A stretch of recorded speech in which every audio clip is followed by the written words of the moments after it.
Hello guys. Last lecture में मैंने शुरू किया था एल्गा। ठीक है, मैंने आप लोग को बोला था कि आज हम एल्गा की 3 क्लासेस के बारे में पढ़ेंगे। ठीक है, तो मैं सबके जनरल फीचर्स के बारे में बात करूंगा, पर सबसे पहले कुछ कॉमन फीचर्स, मतलब कुछ ऐसे फीचर्स जो कि सब में मिलते हैं लेकिन अलग अलग। मतलब कुछ ऐसे कॉमन पॉइंट जैसे हम डिफ्रेंशिएट करते हैं, तो किसी एक पर्टिकुलर पॉइंट को लेते हुए दो लोगों में डिफ्रेंशिएट करते हैं, तो उस तरह से मैं एक टेबल बनाऊंगा जिससे काफ़ी हद तक आसानी हो जाती है। ठीक है, सबसे पहले एल्गा में हम बात करेंगे क्लोरोफाइसी की। ठीक है, फिर कौन आता है, यहाँ पे आता है फियोफाइसी। ठीक है, एंड देन दी रोडोफाइसी।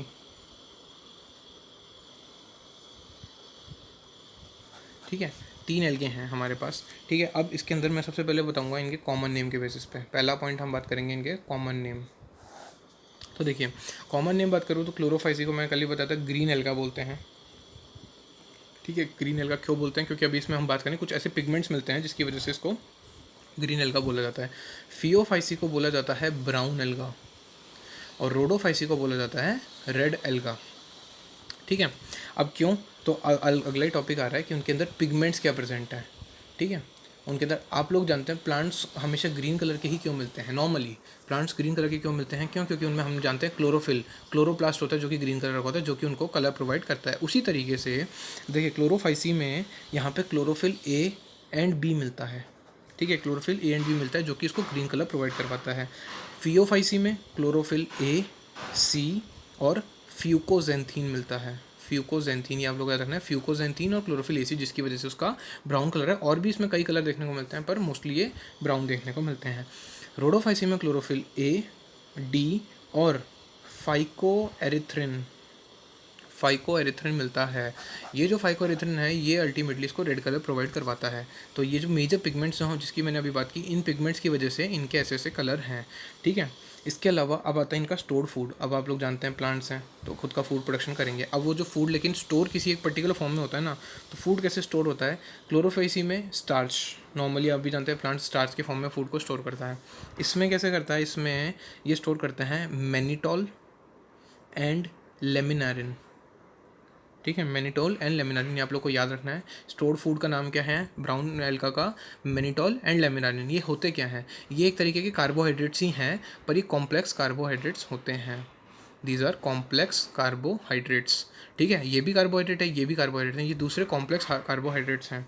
ठीक है, यहाँ पे ये फ्लोरिडियन स्टार्च। देखिए नॉर्मली सारे प्लांट्स में स्टोर्ड फूड स्टार्च ही होता है, बस उसके आप कह सकते हैं वैरायटी में अलग अलग तरह की वैरायटी। देखिए ये भी स्टार्च है, ये भी कॉम्प्लेक्स कुछ कार्बोहाइड्रेट ही है, ये भी कार्बोहाइड्रेट ही है, बस थोड़ा एक रिप्रेजेंट करने का तरीका अलग हो गया, कुछ कॉम्प्लेक्स होते हैं कुछ सिंपल होते हैं। तो ये हो गया इनका स्टोर्ड फूड। अब आती है सेल वॉल। हम लोग जानते हैं प्लांट में सेल वॉल जो होती है आप लोग अच्छे से पता है सेल्यूलोज की बनी होती है। ठीक है, क्लोरोफाइसी में कैसी होती है, सेल्यूलोज की बनी होती है। इसमें फियोफाइसी में सेल्यूलोज तो होता ही है, प्लस एल्जिन। ठीक है, एल्जिन की भी बनी हुई होती है। ठीक है, अब इसमें जो हम से अब बात करें रोडोफाइसी की, इसमें भी सेल्यूलोज होगा। देखिए सेल्यूलोज सब में मिलेगा, बस कुछ एडिशनल फीचर। ठीक है, इसमें क्या है, पैक्टिन भी मिलता है एंड पॉलीसल्फेट एस्टर्स भी मिलते हैं। पॉलीसल्फेट एस्टर्स, ये बहुत मैं जानता हूँ कुछ नए नए टर्म्स आ रहे हैं, आप लोगों को याद रखने पड़ेंगे। क्या क्या बोला मैंने। देखिए नॉर्मली जो क्लोरोफाइसी है ये तो टिपिकल प्लांट जिसके अपन बचपन से पढ़ते आ रहे हैं, तो ये तो सेल्यूलोज प्रेजेंट होता है। इसमें सेल्यूलोज प्लस एल्जिन। फियोफाइसी में इसमें सेल्यूलोज, पैक्टिन और पॉलीसल्फेट एस्टर्स देखने को मिल जाते हैं। ठीक है, अब ये देखना है कि अब ये देखिए फ्लैजेला प्रेजेंट है या नहीं है, और अगर है तो कितने हैं। ठीक है, अब बात कर रहे हैं हम फ्लैजेला की। तो फ्लैजेला की अगर मैं बात करूँ तो जो क्लोरोफाइसी में 2 से लेके 8 फ्लैजेला देखने को मिल जाएंगे। 2 to 8 फ्लैजेला। कैसी होती है, सब बराबर होती है, मतलब लेंथ सबकी बराबर होती है। और कहाँ पाई जाती है, अपाइकल, अपेक्स में। ठीक है, अब अभी फ्लैजेला किसकी बात कर रहा हूँ, ऑब्वियसली देखिए जब प्लांट रिप्रोड्यूस करेगा, कोई स्पोर्ट्स होते हैं, सेक्सुअल स्पोर्ट्स होते हैं, ए सेक्सुअल स्पोर्ट्स होते हैं, तो हम बात करते हैं ना कि वो फ्लैजिलेटेड होते हैं कि नहीं, तो यहाँ बात वही चल रही है। ठीक है ना, 2 से 8 फ्लैजेला मिल सकते हैं उन स्पोर्ट्स में, उन गैमेट्स में, इक्वल होते हैं वो। ठीक है, फ्लैजेला और अपाइकल, अपेक्स में एकदम लास्ट में मिलती है। ठीक है, अब फियोफाइसी में 2 मिलती है, ये नंबर याद रखना 2, ये अनइक्वल होती है, इक्वल नहीं होती। और कहाँ मिलती है, ये लेटरल साइड में मिलती है। ठीक है, ये लेटरली मिलती है ये फ्लैजेला। अब रोडोफाइसी की अगर मैं बात करूँ तो इसमें फ्लैजेला ही एब्सेंट है। अब फ्लैजेला एब्सेंट है तो कितने क्या नंबर का कोई फ़र्क नहीं पड़ता। तो यहाँ पे ये जो है मैंने बताया आप लोगों को, ये पॉइंट बहुत इंपॉर्टेंट है, ये आप लोगों को याद करने हैं।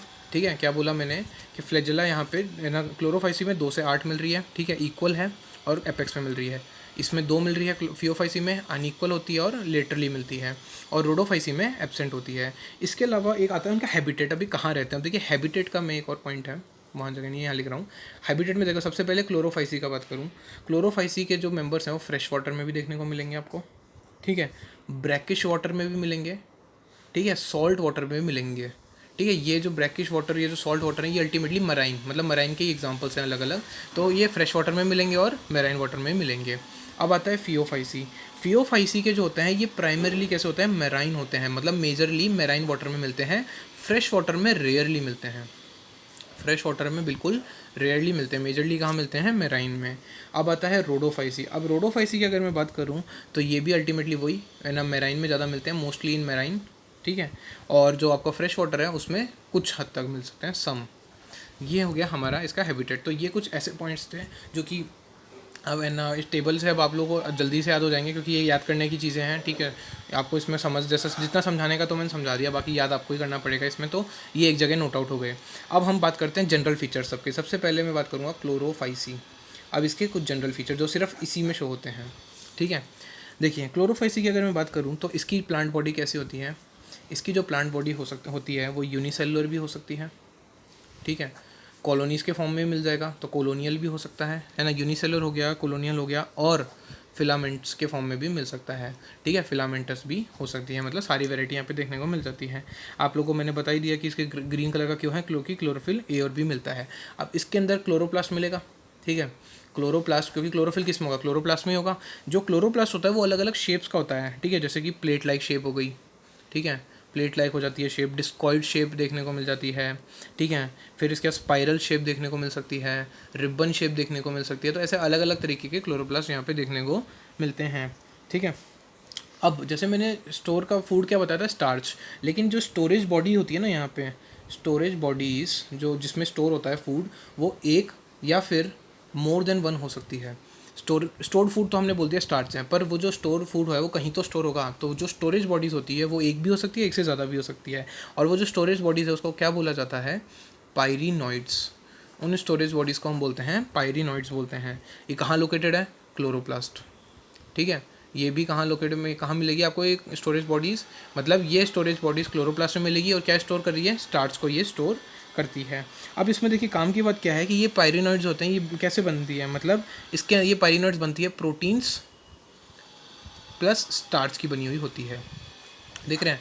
मतलब जो स्टोरेज बॉडीज़ है वो खुद प्रोटीन्स प्लस स्टार्च की बनी हुई होती है, और क्या स्टोर करती है, स्टार्च को स्टोर करती है। कहाँ प्रेजेंट होती है, क्लोरोप्लास्ट में। ये इंपॉर्टेंट है, पायरिनॉइड्स इसकी बनी होती है, प्रोटीन्स प्लस स्टार्च की बनी हुई होती है, ठीक है। अब कुछ एल्गा जो है, वैसे तो मैंने बता दिया कि वो फूड को कैसे फॉर्म में स्टोर करती है, स्टार्च के फॉर्म में, पर कुछ एल्गा स्टोर करती है food in the form of oil droplets, ठीक है, ऑयल ड्रॉपलेट्स के फॉर्म में भी फूड को स्टोर करती है। तो ये एक थोड़ा यूनिक फीचर है इसका कि ये ना ऑयल ड्रॉपलेट्स के फॉर्म में भी फूड को स्टोर किया जाता है इसके अंदर, ठीक है। अब मैंने आप लोगों को सेल वॉल बता दी, तो सेल वॉल की जो बात हमने की थी, ठीक है, कैसी रिजिड सेल वॉल होती है, मैंने बोला सेल्यूलोज की बनी होती है, तो इसमें इनर लेयर जो होती है इसकी, वो तो सेल्यूलोज की बनी होती है। जो सेल वॉल की बात कर रहा हूँ यहाँ पे, सेल वॉल का जो अंदर का पोर्शन है वो सेल्यूलोज का बना है, और जो बाहर की जो लेयर होती है सेल वॉल की, आउटर लेयर, वो बनी होती है पैक्टिन की, ठीक है, या पेक्टोज बोल सकते हो आप, पेक्टोज की बनी होती है। तो ये आपको याद रखना है, अंदर वाली लेयर मेनली सेल्यूलोज की बनी होती है, बाहर से तो कुछ हद तक ये पेक्टोज की बनी हुई होती है, तो ये आप लोगों को याद रखना है। अब रिप्रोडक्शन की बात करेंगे तो वेजिटेटिव रिप्रोडक्शन कैसे होता है, वेजिटेटिव रिप्रोडक्शन होता है इसमें फ्रेगमेंटेशन के थ्रू, ठीक है। इसके अलावा, ठीक है ना, फ्रेगमेंटेशन में हो गया। इसके अलावा और क्या होता है, डिफरेंट टाइप के स्पोर्स बनते हैं, डिफरेंट स्पोर्स का फॉर्मेशन होता है, ठीक है। अब अगर मैं बात करूँ एसेक्सुअल रिप्रोडक्शन, क्योंकि 3 तरह के रिप्रोडक्शन की बात करनी है, तो एसेक्सुअल कैसा होता है, ऑब्वियसली मैंने बोला यहाँ पे फ्लैजेला होती है 2 से 8, तो फ्लैजिलेटेड जूस्पोर्स, मैंने बताया था जूस्पोर्स आर एसेक्सुअल स्पोर्स, ठीक है, एसेक्सुअल मोड ऑफ रिप्रोडक्शन, ठीक है, जूस्पोर्स हो गई ये, जूस्पोर्स, ये फ्लैजिलेटेड, ये देखने को मिलते हैं सेक्सुअल रिप्रोडक्शन में, ठीक है। किस में वो प्रेजेंट होंगे, ये जूस्पोर्स होंगे, जूस्पोरेंजियम में, ठीक है। जैसे हम आपको या तो कोनिडिया मैंने बताया था कोनिडियोफोर में, तो उसी तरीके से जूस्पोर्स कहाँ, जूस्पोरेंजियम में। अब आता है सेक्सुअल रिप्रोडक्शन। सेक्सुअल रिप्रोडक्शन की अगर मैं बात करूँ तो ये इसमें वेरिएशंस देखने को मिलती है, ठीक है। वेरिएशंस कैसे, वेरिएशंस ऐसे, आइसोगैमस भी हो सकता है, मैंने आप लोगों को कल बताया था, एन आइसोगैमस भी हो सकता है, एंड ऊगैमस भी हो सकता है। तो इनके बारे में आज नहीं बताऊंगा, मैंने कल डिटेल में बता दिया था कि एना सेक्सुअल रिप्रोडक्शन में 3 वेरिएशंस आती है, वो कैसे होती है। अब इसके एग्जांपल्स की बात कर लेते हैं। अब इसके एग्जांपल्स क्या हैं, देखिए इसका मोस्ट फेमस एग्जांपल है Chlamydomonas. Chlamydomonas most common example है इसका, ठीक है। वॉल्वॉक्स, ठीक है। उलोथ्रिक्स, कल मैंने इनमें से कईयों के नाम लिए थे अलग अलग जगह, वो रिमाइंड कीजिएगा। स्पाइरोगायरा, वो भी इसका एग्जाम्पल हो गया, ठीक है। एंड चारा, ठीक है, स्पाइरोगायरा, चारा, क्लेमाइडोमोनास, वोल्वॉक्स, उलोथ्रिक्स, इनमें से कुछ के डायग्राम्स आपके एनसीईआरटी दे रही है, वो ज़रूर से देखिएगा, ठीक है। क्यों? क्योंकि वो इंपॉर्टेंट होते हैं। कभी कभार एनसीईआरटी क्वेश्चन देके पूछ लेती है, डायग्राम देती है और पूछती है ये कौन सा ऑर्गेनिज्म है, ठीक है। तो ऐसा किया जा सकता है, इसलिए तो ये तीनों तरह की इसके रिप्रोडक्शन हमने बात कर ली है। ये हमारा क्लोरोफाइसी हो गया। अब आगे अगर मैं बात करूँ, नेक्स्ट आया हमारे पास phaeophyceae, that is brown algae. अब ब्राउन एल्गे की बात करूँ तो आप लोगों को मैं बता चुका हूँ ये कैसे प्राइमरीली कहाँ मिलेंगे, मैराइन हैबिटेट्स में मिलेंगे, ठीक है। अब इसके अंदर क्या होता है, ये वेरी करते हैं इन साइज़ एंड शेप में, साइज़ एंड फॉर्म्स अलग अलग। जैसे कि कल आप लोग को याद हो, अभी बताता हूँ मैं, जैसे कि ये कैसे होते हैं, सिंपल भी हो सकते हैं, एकदम सिंपल ब्रांच्ड, ठीक है, शेप और वो उनकी बात चल रही है, एकदम सिंपल ब्रांच्ड भी हो सकते हैं, जिसका एग्जाम्पल है एक्टोकार्पस। वो कैसा होता है, एकदम सिंपली ब्रांच होता है, मतलब नॉर्मली ब्रांच होता है कि हाँ एक है प्लांट और ये इस तरीके से थोड़ा सा कुछ ब्रांच है। या फिर बहुत ज़्यादा प्रोफ्यूजली ब्रांच्ड भी हो सकता है। प्रोफ्यूजली ब्रांच का एग्जांपल आप लोग को याद हो, मैंने कल बताया था कैल्प्स, मैंने बोलता पूरे पानी में फैल जाते हैं एकदम दूर दूर तक। तो देखिए कितना ज़्यादा ब्रांचिंग करते हैं ये, इतनी ब्रांचिंग करते हैं कि फैल जाते हैं एकदम एकदम बहुत दूर दूर तक फैल जाते हैं, फीट्स है ना, मतलब हंड्रेड्स ऑफ फीट्स तक ये फैल जाते हैं। तो कैल्प्स भी देखने को मिले, मतलब छोटे से छोटा, कम से कम ब्रांच और ज़्यादा से ज़्यादा ब्रांच देखने को इसमें मिलती है फियोफाइसी में, ठीक है। ये हो गई एक बात। अब मैंने बताया इसमें फ्यूकोजेंथीन मिलता है, इसके अलावा जेंथोफिल भी मिलता है, ये भी एक पिगमेंट है, ये भी प्रेजेंट होता है। फ्यूकोजेंथीन भी मिलता है, ठीक है। इसीलिए मैंने बोलता है इनके अलग अलग कलर है, मतलब एक ऑलिव ग्रीन करके कलर होता है, वो भी मिलता है इसमें से लेके ब्राउन, तो मैंने बताया है ब्राउन कलर तो सबसे ज़्यादा पाया जाता है। ये सब किस पे डिपेंड होते हैं, ये जो पिगमेंट्स हो गए ना, ये अलग अलग ये जो पिगमेंट्स हैं इनके ऊपर डिपेंड करता है कि इसका कलर क्या होगा, ठीक है। तो ये अलग अलग तरह के इसमें पिगमेंट्स हैं जो कि ये बताते हैं कि इसका कलर क्या होगा। अब जो प्रोटोप्लास्ट है इसमें, जो अंदर का जो पोर्शन है प्रोटोप्लास्ट, ठीक है, उसमें क्या प्रेजेंट होगा, एक तो प्लास्टिड्स, ठीक है, ऑब्वियसली क्लोरोप्लास्ट तो प्रेजेंट होगा ही। प्लास्टिड क्या है, क्लोरोप्लास्ट क्या एक तरह का प्लास्टिड है, ये मैं पढ़ाऊंगा जब आप लोग सेल बायोलॉजी पढ़ेंगे तो प्लास्टिड्स पढ़ाऊंगा, पर ये जान लीजिए प्लास्टिड्स जिसमें क्या प्रेजेंट होता है, क्लोरोप्लास्ट प्रेजेंट होता है।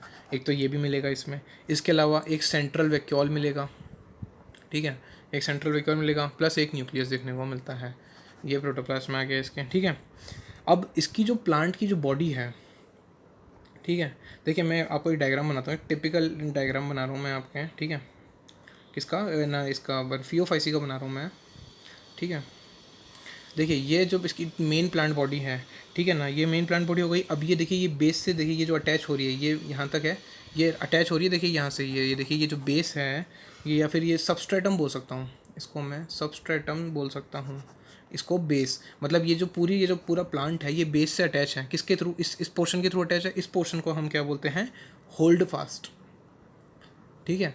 क्या बोला मैंने, ये बोला कि ये जो सबस्ट्रेटम में जो बेस है इससे कैसे अटैच है ये पूरी प्लांट की बॉडी, इस पोर्शन के थ्रू, इसको बोलते हैं होल्ड फास्ट, ठीक है।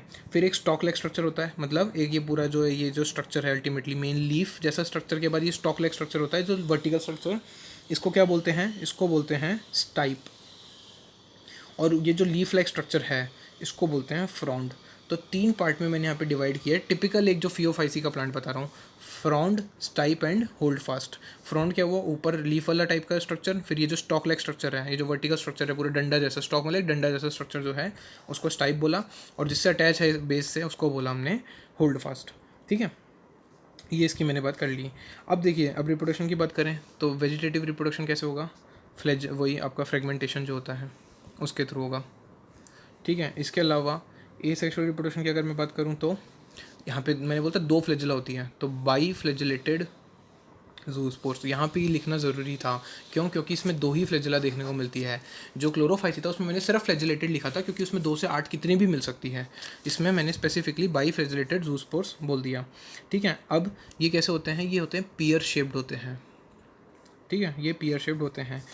अब इसका एग्जांपल क्या है, इनमें जैसे फियोफाइसी के एग्जांपल्स आएंगे, एक्टोकार्पस मैंने बताया, ठीक है, एक्टोकार्पस हो गया।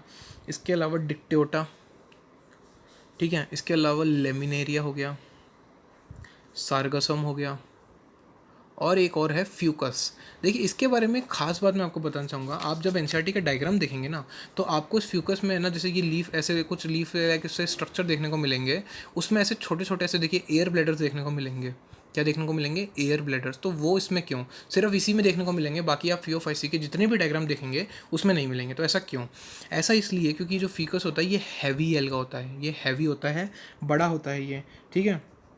कैसा होता है, ये लार्जर, इनका जो स्ट्रक्चर होता है वो बड़ा होता है। अब देखिए नॉर्मली क्या होता है, ये प्लांट्स हैं, क्या कर रहे हैं, खाना बनाते हैं, कैसे, फोटोसिंथेसिस से। तो फोटोसिंथेसिस के लिए क्या चाहिए, लाइट चाहिए। अब रहते पानी में हैं, पानी में रहते हैं तो इनको फ्लोट करना जरूरी है ना, पानी के ऊपर रहेंगे ये, मतलब पानी के ऊपर रहते हैं, फ्लोट करेंगे तभी तो सनलाइट मिलेगी, सनलाइट तभी मिलेगी। अगर ये पानी के अंदर डूब जाएंगे तो कैसे। अब ये इतना हैवी है, आप भी जानते हैं, आप कभी भी एक है ना स्टोन को अगर पानी में फेंकेंगे तो गिर जाएगा नीचे, पानी में डूब जाएगा। तो ये फ्लोट इनको करवाना है, तो फ्लोट कैसे करवाएंगे, ये एयर ब्लैडर मिलते हैं, जिससे कि ये है ना थोड़ा सा इनका वेट लाइट वेट हो जाता है अल्टीमेटली, और ये है ना अल्टीमेटली फ्लो करते हैं, फ्लोट करते हैं ये, ठीक है। इनकी वजह से, एयर ब्लैडर की वजह से क्या करते हैं, फ्लोट करते हैं। ये कहीं नहीं लिखा ये, लेकिन ये इसलिए जरूरी क्योंकि एनसीईआरटी ने डायग्राम में दिखा दिया, तो वो कुछ भी पूछ सकता है, ठीक है, इसलिए। तो मतलब एयर ब्लैडर क्यों होते हैं, क्योंकि इनका वेट ज़्यादा होता है, तो इनको फ्लोट करवाने के लिए, ताकि ये फोटोसिंथेसिस कर सकें, ठीक है। ये हो गया हमारा फियोफाइसी। अब जो तीसरा एंड द लास्ट आता है दैट इज़ रोडोफाइसी, ठीक है। ये खत्म हो जाता ही हमारा एल्गा खत्म हो जाएगा। जो 5 ग्रुप में हमने किंगडम प्लांटे को डिवाइड किया था उसमें से ये पहला ग्रुप है, ठीक है। मैंने बता दिया इसमें मेजॉरिटी मेराइन होते हैं, ठीक है। इसमें मेजॉरिटी क्या होते हैं, वही मेराइन वाटर में देखने को मिलेंगे, प्लस वार्मर एरियाज़ में, जो थोड़े गर्म जगह होती है ना वहाँ देखने को मिलते हैं। ये इंपॉर्टेंट है कि वार्मर एरियाज़ में थोड़े ज़्यादा देखने को मिलते हैं।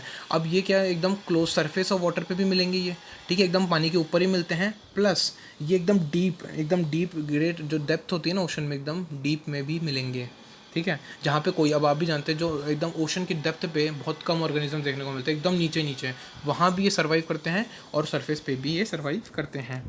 अब इनकी जो बॉडी है वो कैसी होती है, रेड बॉडी होती है, कलर रेड है। ज़्यादातर कैसे हैं, ये मल्टी सेलुलर देखने को मिलते हैं, मोस्टली आर मल्टी सेलुलर। और इनकी बॉडी कैसे होगी, क्योंकि अब देखिए सबसे बाद में आया, ये तीसरे का मतलब क्या, कॉम्प्लेक्स बॉडी है। इनकी जो बॉडी की जो ऑर्गेनाइजेशन है वो कैसी है, कॉम्प्लेक्स है, ठीक है। इनकी कॉम्प्लेक्स बॉडी ऑर्गेनाइजेशन होती है। फूड मैंने आप लोग को बता ही दिया, फूड क्या बताया था इसके अंदर मैंने, स्टोर्ड फूड था फ्लोरिडन स्टार्च, ये अलग नाम था फ्लोरिडियन स्टार्च, ठीक है। ये किससे सिमिलर होता है, इट इज़ सिमिलर टू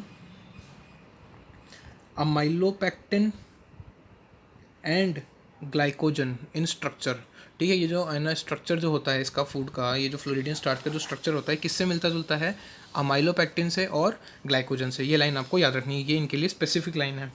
अब वही रिप्रोडक्शन की बात करूँ, वेजिटेटिव कैसे, फ्रेगमेंटेशन से, ठीक है। ए सेक्सुअल रिप्रोडक्शन कैसे होगा, अब क्योंकि मैंने यहाँ पे बताया फ्लैजेला नहीं होती, तो ये स्पेशली आपको लिखना पड़ेगा कि स्पोर्ट्स तो होते हैं पर कैसे, नॉन मोटाइल स्पोर्ट्स होते हैं, ठीक है। अब मैं बात करूँ अगर सेक्सुअल रिप्रोडक्शन की, तो वो कैसे, यहाँ पे भी जो गैमेट्स बनेंगे वो कैसे बनेंगे, नॉन मोटाइल गैमेट्स बनेंगे। और यहाँ पे रिप्रोडक्शन कैसे होता है, ऊगैमस, स्पेसिफिकली इसमें ऊगैमस होता है, कोई इसमें वो एनाइसोगैमस आइसोगैमस नहीं होता, ऊगैमस ही होता है इसमें।